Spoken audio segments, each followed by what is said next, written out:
Yo, salut Mugiwara, c'est Chapeau de Paille, on se retrouve aujourd'hui pour une petite vidéo théorie, n'est-ce pas? Donc vous avez l'habitude maintenant, là, toutes les semaines, il y a une petite vidéo théorie qui sort. D'ailleurs, je vous invite dès à présent dans les commentaires à voter donc, pour la théorie de la semaine prochaine.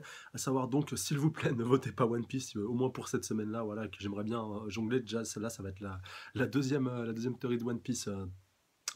Sur 2 semaines d'affilée. Bon d'accord, je reconnais que One Piece est très certainement un des univers, bon maintenant avec Dragon Ball Super aussi, voilà, bon One Piece a toujours été le cas, avoir un univers vraiment riche et développé, varié, que ce soit au niveau des personnages, que ce soit au niveau des lieux, que ce soit à tous les niveaux que vous voulez, c'est un des mangas très certainement qui regorge le plus de théories, et je le conçois, c'est pour ça d'ailleurs que je m'engage, ouais allez, je vais dire je m'engage un petit peu à moitié, c'est une idée si vous voulez, c'est pas vraiment une promesse, mais au moins d'essayer de faire au moins une vidéo de théorie sur One Piece une fois toutes les 2 semaines. Après, voilà, je vous promets pas que je le ferai à chaque fois, mais je vais essayer de mettre ça en place. Enfin, voilà. Mais soyez pas, enfin, en tout cas, je vous avertirai si un jour ça se fait pas, mais enfin, si un jour, par exemple, j'enchaîne avec deux vidéos théorie et que les deux, en fait, ce soit sur d'autres mangas que One Piece.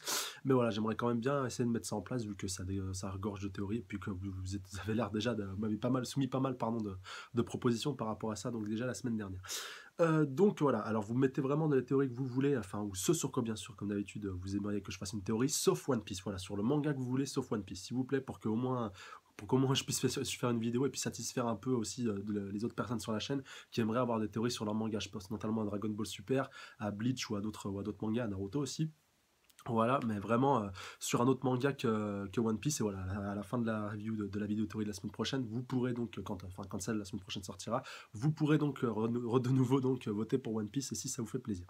Et donc, j'ai sélectionné les commentaires donc, de Best of Julien Cazard, donc, qui m'avait demandé de faire une théorie sur ce qui allait se passer donc, à la Tea Party, donc voilà, vraiment quelque chose d'assez vaste. Donc, c'est celui qui a récolté le plus de commentaires. Alors, je crois, hein, il avait eu 4 moments où j'enregistre cette vidéo. Donc, déjà, un petit salut à toi, Best of Julien Cazard. Donc, j'aime beaucoup ce que tu fais. Donc, lui aussi, il tient une chaîne YouTube, je tiens quand même à le préciser. Donc, où il met les Best of de Julien Cazard sur AMC. Donc, Julien Cazard, pour ceux qui ne se connaissent pas, c'est. Alors, que je dise pas de bêtises, parce que même moi, je sais pas trop vraiment ce qu'il fait, vu que je le connais plus grâce à l'émission JJ+1 où il parodie vraiment tout ce qui se passe dans les journées de Ligue 1 au niveau du football et tout, voilà, parce que je suis le foot aussi un peu à côté, pour ceux donc, qui se poseraient un peu la question. Et donc voilà, Julien Cazard qui a un bon critique, qui a un bon humoriste, qui se fout bien de la gueule des footballeurs par rapport à tout ça. Enfin, taper sur YouTube si c'est pour ceux que ça intéresse.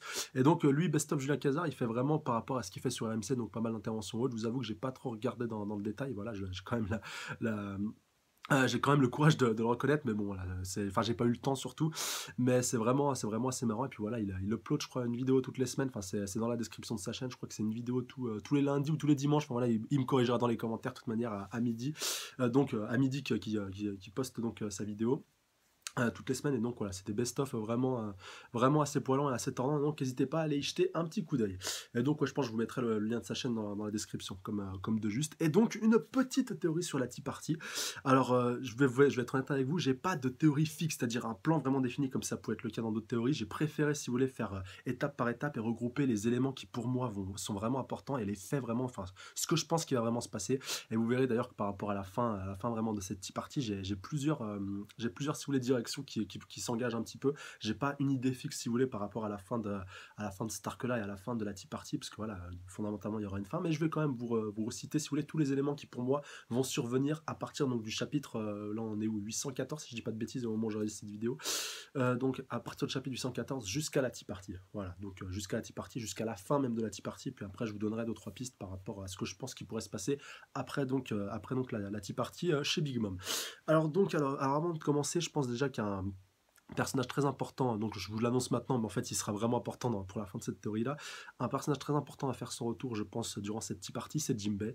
Car comme il nous l'avait annoncé, pardon, donc durant l'arc de l'île des hommes poissons, là où il est réapparu, et puis même il est apparu dans la dernière fois, bon, à part dans les mini-histoires, mais bon, ça je vous avoue que je fais pas très gaffe, même si je sais que je devrais, d'ailleurs c'est un tort de ma part et je m'en excuse. Mais bon, on sait grosso modo voilà, ce qu'il avait déclaré à Luffy, donc voilà, il devait devenir un des Nakama, donc voilà, arrêtez de chercher le 10e Nakama, c'est Jinbei.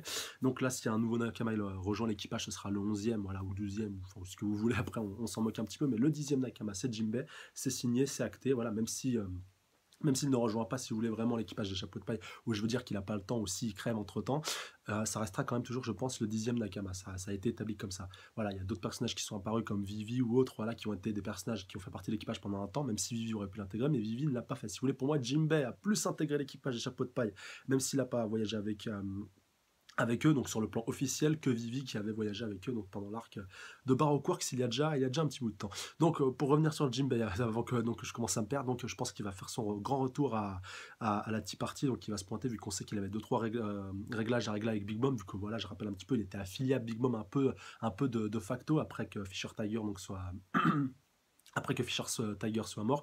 Et donc, il était un peu sous sa responsabilité après la mort aussi de Barbe Blanche, donc durant l'ellipse des 2 ans, vu que la protection de l'île des hommes poissons était donc ressortait, si vous voulez, du fait de Big Mom, c'était elle, si vous voulez, qui chargeait un peu de sa protection.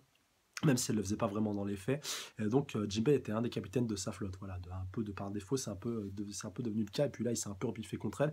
Et donc, je pense qu'il a envie de il a envie de lui dire sa manière de penser. Et lui dire tout simplement qu'il claque la porte pour aller rejoindre les Mugiwara. Donc voilà, le retour de Jinbei qui va être acté, très certainement ça va gueuler un peu avec Big Mom et tout, enfin voilà, ça va être assez musclé, ça va être assez tendu, donc voilà, déjà retour de Big Mom. Alors maintenant, je vais évoquer un autre point qui, je pense, va aussi survenir durant cette Tea Party, peut-être même un petit peu avant la Tea Party, c'est donc l'apparition de Raizu, le fameux Raizu, donc qui nous a été teasé, j'en ai un petit peu parlé dans une de mes précédentes vidéos théories. Donc allez voir la théorie donc, sur Scooper Gaman, c'était ma première théorie de One Piece. Même ma première vidéo théorie sur la chaîne tout court. Donc n'hésitez pas à aller jeter un petit coup d'œil, voilà, c'est un peu en lien, c'est un peu dans la continuité de ce que j'ai fait dans cette vidéo théorie. Et je pense donc que Raizu est présent sur Zoom, voilà, ça fait beaucoup de répétitions. Je pense que pendant tout ce temps-là, c'est-à-dire durant l'arrivée de l'équipage de Jack ou autre, voilà, je pense pas qu'il, enfin, pendant l'arrivée de l'équipage de Jack sur l'île de Zoo, il était présent, à aucun moment il s'est manifesté, il s'est pointé, voilà, simplement le mec qui craignait un peu pour sa vie. Peut-être qu'il avait une mission, voilà, après je vais pas trop partir dans les détails non plus pour vraiment rester concentré sur la Tea Party parce que ça pourrait durer des heures sinon. Mais vraiment, je pense que Raizu sera présent, qu'il a pour devoir et pour mission un petit peu de retourner sur Wano no Kuni, comme Kinemon et Kanjuro et Momonosuke qui sont aussi à sa recherche, et donc qui veulent tous rentrer sur Wano Kuni, sur Wano no Kuni, je vais y arriver, sur Wano Kuni lorsqu'ils seront donc tous réunis. Donc voilà, c'est un peu ce qui a été mis en place depuis l'apparition de Kinemon durant l'arc de Punk Hazard, donc il devait vraiment retrouver tous ses compagnons pour pouvoir retourner chez lui. Et donc je pense que Raizu va faire son apparition vraiment au moment où les Mugiwara vont quitter, si vous voulez, l'île de Zoo pour se rendre à la Tea Party, donc soit grâce à Pecom, soit grâce à un autre moyen, même si je pense qu'il y a de fortes chances que ce soit grâce à lui qui vont se diriger sur la Tea Party.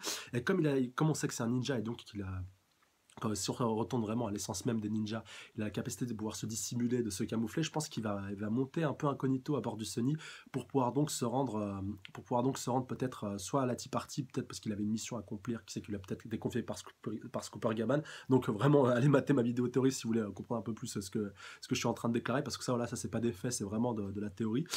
Et donc je pense que Kinemon, Kanjuro et Momonosuke seront aussi présents donc, sur le Sunny, et donc peut-être qu'ils vont se retrouver à ce moment-là sur le Sunny ou alors directement à la Tea Party, ou alors simplement qu'il va emprunter le Sunny et que le lieu de la Tea Party se trouve pas loin de Wano no Kuni et qu'il va quitter, qu'il avait un peu dans l'idée de quitter, si vous voulez, le bateau lorsqu'il se rapprocherait vraiment de son île. Mais je pense voilà, que vraiment Raizu sera présent à la Tea Party, qu'il va rester avec les chapeaux de paille, donc même de sa volonté ou pas du tout de sa volonté, voilà, si les événements se lient un peu contre les Mugiwara et donc contre lui et qu'il se fait un peu embarquer malgré lui, si vous voulez, malgré l'idée qu'il avait dès le départ, même si je pense quand même qu'il a bien dans l'idée d'aller à la Tea Party, même si on ne sait pas, il n'y a pas beaucoup d'éléments par rapport à tout ça. Voilà, c'est pour ça que c'est vraiment à prendre beaucoup avec des pincettes, tout ce que je vous dis par rapport à Raizu, mais je pense qu'il sera présent et qu'il aura un rôle majeur à jouer et qui sera, si vous voulez, un peu l'introduction de l'arc Wano no Kuni qui sera présent, donc qui sera sûrement très certainement l'arc qui suivra l'arc de la Tea Party. Donc, mais je reviendrai un petit peu plus tout ça donc sur, comme je vous disais à la fin de la vidéo théorie, donc après avoir développé tous les points. Donc un autre point important là, c'est aussi Killer qui je pense, voilà, bon, beaucoup affabulent qui sont les frangins de Sanji.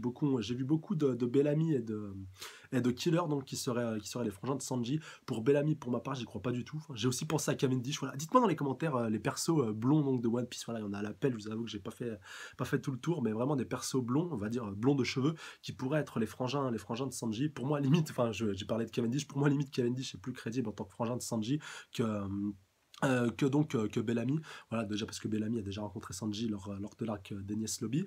Enfin, je sais pas s'ils se sont rencontrés directement, mais si vous voulez, les deux étaient présents. Alors que durant l'arc donc de Dressrosa, enfin, Sanji n'a à aucun moment rencontré Cavendish, et ça pourrait être possible. Enfin voilà, c'est une petite idée, c'est vraiment pas une idée fixe si vous voulez par rapport à Cavendish, mais pour moi c'est pas totalement impossible. Et pour Killer, voilà, je suis à peu près convaincu, aller à un bon 80% que c'est un des frangins de Sanji. Donc déjà par rapport à son nom, Killer, on sait que Sanji est un fils donc d'une famille d'assassins, il a les cheveux blonds. bon, beaucoup, pas, il y a c'est un peu mitigé dans la communauté. Certains y croient, certains n'y croient pas. Moi, franchement, pour moi, pour l'instant, des deux frangins de Sanji, c'est un des plus crédibles, si vous voulez. Et vous verrez que par rapport donc, au point que je vais développer par rapport à Killer, par rapport à son rôle dans la Tea Party, ça pourrait peut-être avoir un lien, ça pourrait. Oda nous l'aurait peut-être déjà annoncé. Enfin, vraiment, si j'arrive à lire entre les lignes, je suis vraiment super fort. Et alors là, si ce que je vais vous dire maintenant, parce que ça se trouve, ça va se passer vraiment, mais bon, il y a très peu, il y a très peu de chance, voilà, faut être honnête. Mais franchement, ça pourrait avoir, ça pourrait avoir de la gueule. Donc, pour moi, je pense que Killer donc va se pointer à la Tea Party, voilà, pour le mariage de son frangin Sanji. Donc, je pense que voilà, il va enlever son masque à ce moment-là. Et je pense donc la dernière fois qu'on a vu Killer, il était où? Il était avec Kid et il était avec Scratchatapu et puis aussi comment il s'appelle, Basil Hawkins, c'est donc lors de l'apparition de Kaido. Et je pense que le fait d'avoir fait apparaître Kaido à ce moment-là avec Kid et puis tous ses alliés et donc Killer, ça va être hyper important par rapport à ce qui va se passer à la Tea Party. Donc Killer sera présent à la Tea Party. Et donc Kaido, je pense, va aussi se pointer à la Tea Party, donc soit en tant qu'allié, voilà, mais soit entre-temps ils auront noué une alliance, donc suite à la rencontre entre Kid et son alliance avec Kaido, donc qui vont s'allier, peut-être temporairement, peut-être définitivement, soit Kid et ses alliés se sont barrés vraiment in extremis pour se rendre à la Tea Party, et donc Kaido a réussi à les suivre, donc il va se pointer vraiment au moment où on s'y attendra le moins, et puis ça va foutre le bordel. Et un autre point aussi important qui va aussi un peu revenir, c'est je pense aussi l'apparition de Jack qui ferait un peu écho donc avec ce que je disais par rapport à Raizu, que Jack donc aussi se pointerait à cette fameuse Tea Party. Donc comme on l'avait vu, il y a déjà que 2-3 chapitres avec les flashbacks. Un des hommes de main de Jack était encore présent sur l'île donc lorsque la première partie des Mugiwara sont arrivés, et que ce fait là en fait qu'ils sont encore présents n'est pas anodin, et que c'est ce fait là qui va faire le lien, si vous voulez. Bon là je pars encore une fois un petit peu loin, c'est vraiment à prendre avec des pincettes, va faire un petit peu le lien avec donc les Mugiwara et avec Raizu, si vous voulez. Pour moi, à ce moment-là, donc en fait, quand Chipshed a retrouvé Jack, ils lui ont dit punaise, on a été obligé de fuir à cause des Mugiwara qui se sont pointés. Et donc Jack, ça va un peu l'énerver. Et donc il va directement faire le lien avec Raizu sur le fait qu'il pourrait, par rapport à ce que je vous disais tout à l'heure, donc que les Mugiwara le récupèrent. Et donc après, il va prendre, donc ils vont se rendre à la Tea Party à mon avis, vu que ça va faire le tour ça va vraiment faire le tour de Grand Line, je pense, cette histoire. Et donc je pense vraiment que Jack va se mettre en chasse va se mettre en chasse des Mugiwara, vu qu'il sera persuadé pardon, que Raizu donc se trouve avec eux. Un autre enjeu aussi qui sera présent, qui sera très important, je pense aussi durant cette petite partie, et qui justifierait donc l'apparition de Kaido par rapport à ce que je disais tout à l'heure, c'est César Clown.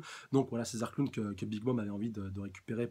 Donc suite à ce que je crois que César avait déclaré donc qu'il avait fait deux trois petits coups en douce à Big Mom, donc il l'avait pas mal escroqué par le passé. On sait que Kaido a impérativement besoin de lui pour mettre en place, si vous voulez, son projet de Smile, qui a totalement été en partie avorté, enfin pas définitivement, vu que Kaido, je pense, n'a pas abandonné le projet et que César Clown n'est pas mort. Donc pour moi, le projet, il n'est pas encore totalement abandonné, même si l'usine de Smile a été détruite à Dressrosa. Mais bon, déjà pour se venger à la fois de César Clown, ou pour pouvoir mettre en place un nouveau projet de Smile, Kaido donc devra se rendre à la Tea Party pour pouvoir donc essayer de monétiser un petit peu César Clown par rapport à Big Mom. Donc déjà Kaido aussi, par rapport à ça, je pense qu'il aura intérêt à se pointer à la Tea Party. Et je pense du coup que l'invitation sera aussi envoyée aux autres Yonko, donc aussi à Shanks. Alors après Shanks, je sais pas s'il sera présent, mais s'il est présent, immanquablement il pourra pas croiser Luffy. Donc ce sera peut-être possible que les deux soient présents, un peu comme ça avait été le cas à Marineford, mais qu'ils ne se croisent pas, ou qu'ils ne se voient pas. Mais ce qui me paraît plus crédible, c'est que Shanks décline un peu l'invitation pour lui, mais qu'il envoie un des hommes de son équipage. Ça, vraiment, j'aimerais qu'il le fasse. Donc, soit que ce soit Yasop, comme ça sera l'occasion qu'il revoie son fils depuis pas mal de temps, ou Ben Beckman aussi, ce serait vraiment intéressant aussi de le revoir, donc qui est aussi un des persos les plus intelligents de One Piece. Je crois que Oda avait déclaré, mais ouais, franchement, un membre de l'équipage de Shanks présent à la Tea Party, j'aimerais beaucoup que ça se fasse, et j'aimerais beaucoup en voir un, vraiment, ça ferait vraiment un super plaisir. Et donc aussi un autre point, pardon, je vais y arriver, que je pense aussi va aussi apparaître durant cette Tea Party, c'est bien évidemment donc les trois calamités que je vous avais donc citées. Ça fait aussi écho donc avec ma précédente vidéo théorie, avec la dernière. Donc là j'ai vraiment réussi à caler les deux, alors que c'était pas vraiment voulu au départ. Donc par rapport à ces trois calamités, donc à la fin si vous avez eu ma vidéo théorie précédente, j'avais dit que les trois calamités, donc Kaido pour le roi, Big Mom pour la reine et donc Jack pour Jack la sécheresse et puis Jack le valet. Donc je pense que ce sera la réunion des trois calamités et qui dit donc réunion des trois calamités va me faire un peu déboucher sur la fin de cet arc-là, enfin, sur la fin de la Tea Party, que ça va partir en cataclysme. Déjà quand tu réunis une calamité, ça peut être, on a bien vu ce que ça fait avec Jack. Là tu réunis deux Yonko, déjà on a vu ce qui s'est passé avec Barbe Blanche et Shanks, que ça avait vraiment failli péter.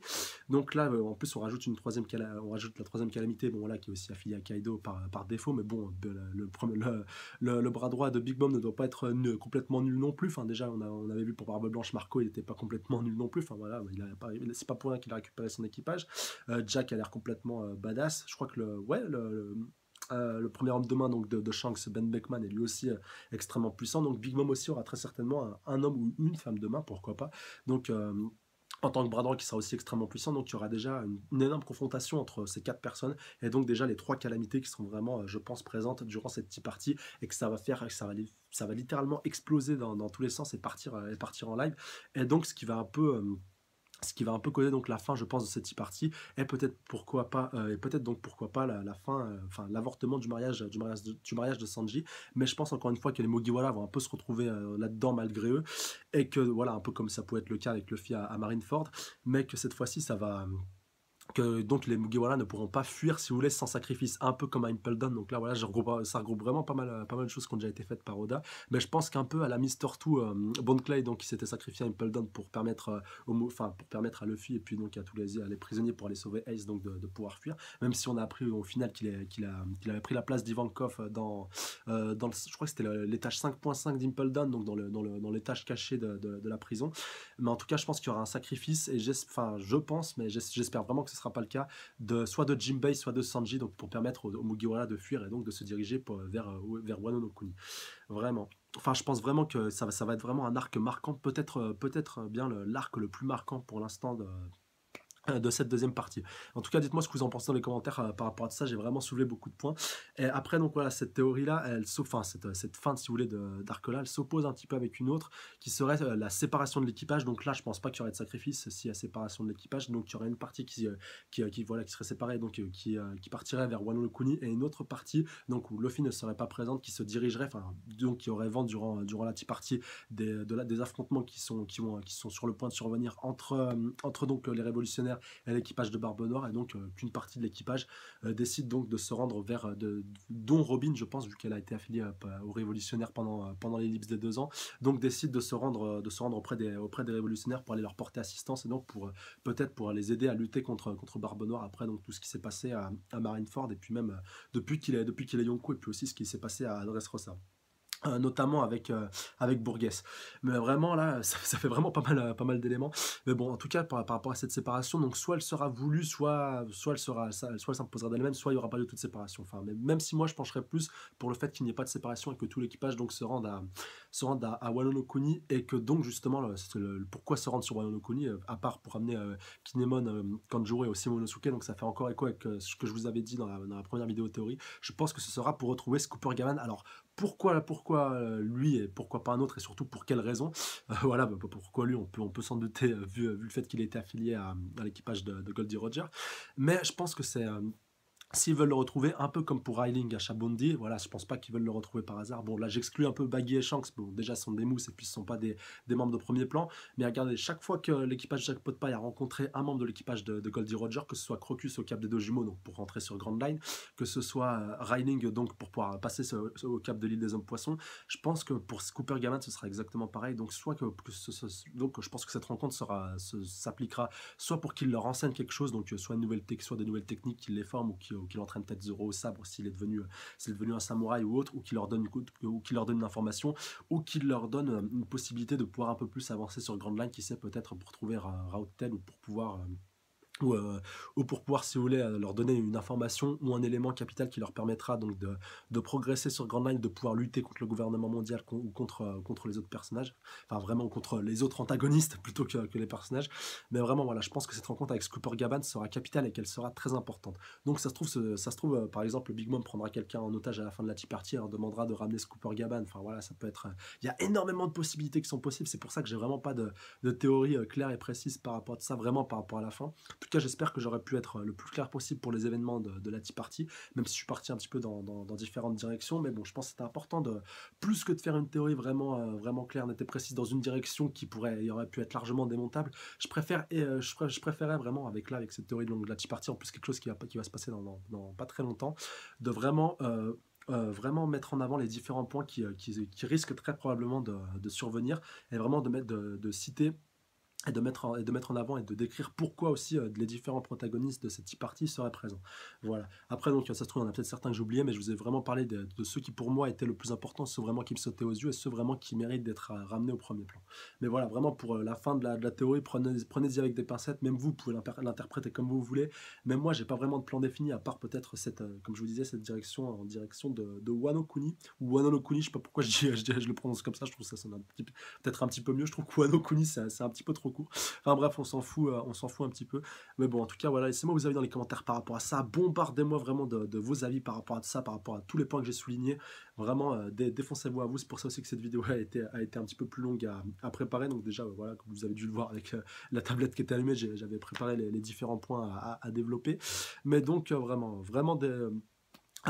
défoncez-vous à vous dans les commentaires et dites-moi vraiment pour vous les points que vous trouvez importants, et pour vous qui paraissent crédibles dans les différents points de cette théorie. Vraiment, défoncez-vous à fond. Et puis n'oubliez pas de voter, hyper important aussi pour la prochaine vidéo théorie de la semaine prochaine, qui, je le rappelle, ne sera pas sur One Piece. Dans 2 semaines, promis, ça reviendra à One Piece. Et d'ailleurs, soyez présents pour la prochaine vidéo théorie de la semaine prochaine, à la fois pour la mater, parce que je ne sais pas encore sur quel manga ça sera, mais aussi pour voter pour votre prochaine théorie de One Piece. Donc, sur ce, je vous laisse. Comme d'habitude, n'hésitez pas à mettre un petit pouce bleu si ça vous a plu, commenter, partager. Ouais, vraiment partagez-la à fond cette vidéo, c'est hyper important, cette théorie. Et voilà, commentez, puis surtout abonnez-vous à la chaîne pour plus de reviews. Sur ce, je vous laisse. Prenez soin de vous, mes chers Mugiwara. Salut à tous. Sayonara. Passez un bon week-end.